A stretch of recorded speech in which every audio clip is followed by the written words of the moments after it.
Barry came back to James, and just as he hopped into the cab, two men pulled out guns and started shooting into the air.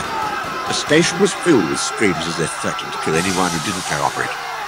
I released the brake, and we sped out of the station, passing by the diesel as we almost got hit by a couple of bullets.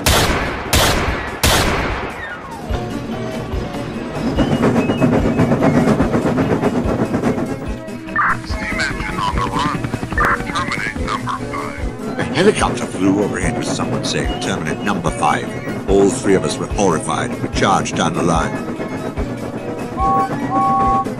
We got off the branch line and headed onto the main line, hoping nothing was in our way. We saw Gordon up ahead pulling the express as usual. None of us said anything as we rushed by, as our goal was to get away from the helicopter. We suddenly heard a whistle behind us. The dwarf who was pulling his train sped onto the main line behind us.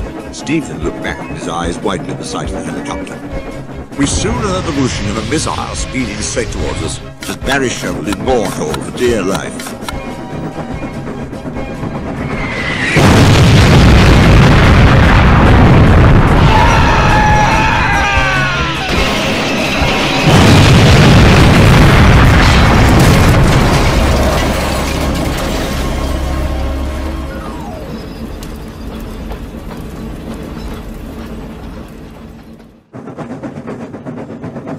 Thankfully the points were set to Henry's Forest and I slammed on the brakes, and James came to a stop.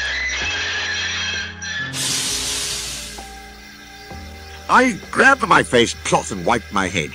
Barry took a look at the gauges and saw that James was out of coal and low on water, so thank God that we stopped. Barry and I quickly turned off steam so James wouldn't explode. After a few moments, a helicopter, possibly the same one that had chased us, hovered by. How they didn't notice a bright red engine surrounded by green is beyond me. Luckily, we weren't spotted. After the coast had cleared, I told Barry to stay with James and I decided to walk over to the single box that we had passed.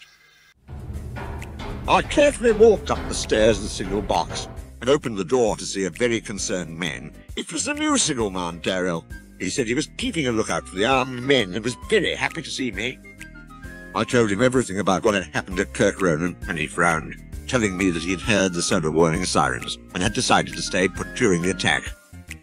There was a telephone nearby, and I was going to use it to call for help, but Darrell said that he had already tried. The phone lines had been ripped down earlier by the men, shutting down most of the power near Lend. I offered him to join us, but he was hesitant because he would be breaking railway practices, but I eventually talked him into it.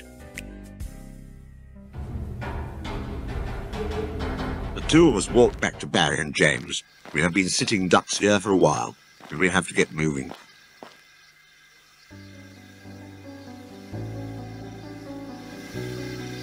We stayed here for almost an hour, while we waited for James to cool down.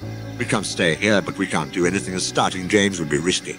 But I believe there's a water tower around the bend. It will only be a minute, so we should be fine.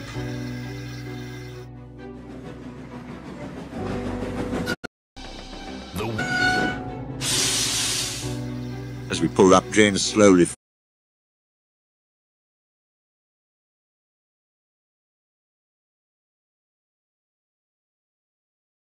filled up with water. We decided to go down to Crosby. It isn't too far, so everything should be okay.